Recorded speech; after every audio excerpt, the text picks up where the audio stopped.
नमस्कार मेरे प्यारे भाइयों और बहनों, मैं हार्दिक आपका तहे दिल से स्वागत करता हूँ हमारे इस यूट्यूब चैनल पर जिसका नाम है धर्मो रक्षणा।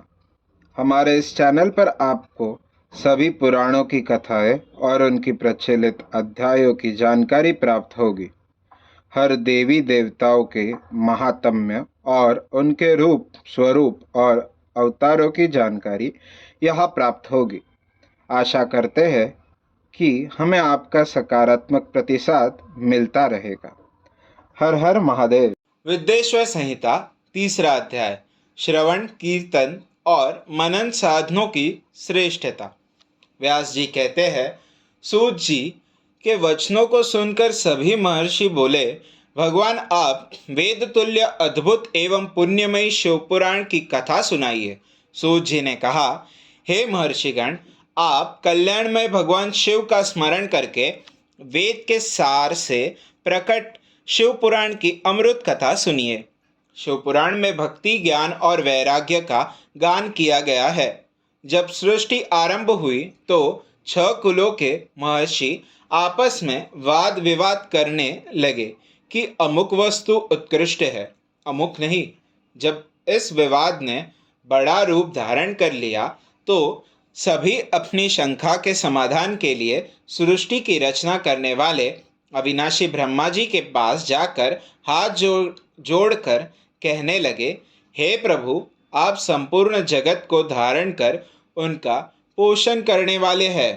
प्रभु, हम जानना चाहते हैं कि संपूर्ण तत्वों से परे परात्पर पुराण पुरुष कौन है।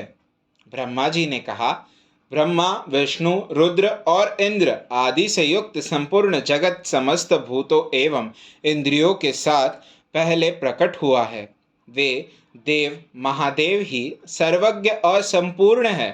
भक्ति से ही इनका साक्षात्कार होता है, दूसरे किसी उपाय से इनका दर्शन नहीं होता।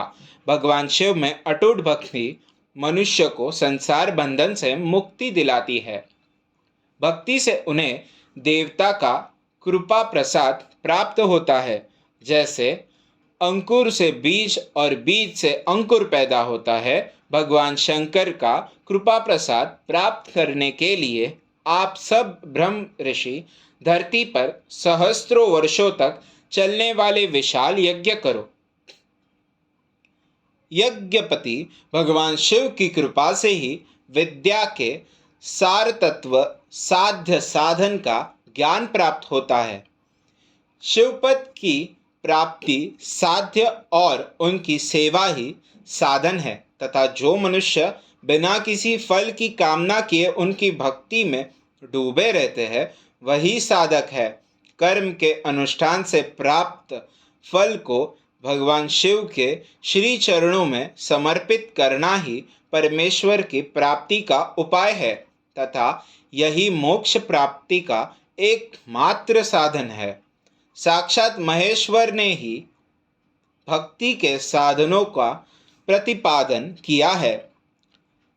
कान से भगवान के नाम, गुण और लीलाओं का श्रवण, वाणी द्वारा उनका कीर्तन तथा मन में उनका मनन शिवपद की प्राप्ति के महान साधन है तथा इन साधनों से ही संपूर्ण मनोरथों की सिद्धि होती है। जिस वस्तु को हम प्रत्यक्ष अपनी आंखों के सामने देख सकते हैं उसकी तरफ आकर्षण स्वाभाविक है, परंतु जिस वस्तु को प्रत्यक्ष रूप से देखा नहीं जा सकता उसे केवल सुनकर और समझकर ही उसकी प्राप्ति के लिए प्रयत्न किया जाता है। अतः श्रवण पहला साधन है। श्रवण द्वारा ही गुरु मुख से तत्व को सुनकर श्रेष्ठ बुद्धि वाला विद्वान अन्य साधन कीर्तन और मनन की शक्ति व सिद्धि प्राप्त करने का यत्न करता है। मनन के बाद इस साधन की साधना करते रहने से धीरे धीरे भगवान शिव का संयोग प्राप्त होता है और लौकिक आनंद की प्राप्ति होती है। भगवान शिव की पूजा, उनके नामों का जाप तथा उनके रूप गुण विलास के हृदय में निरंतर चिंतन को ही मनन कहा जाता है। महेश्वर की कृपा दृष्टि से उपलब्ध इस साधन को ही प्रमुख साधन कहा जाता है। अध्याय 3 समाप्त। वीडियो को लाइक करें, शेयर करें, चैनल को सब्सक्राइब करें और हमारे साथ बने रहने के लिए बेल आइकन को प्रेस करें।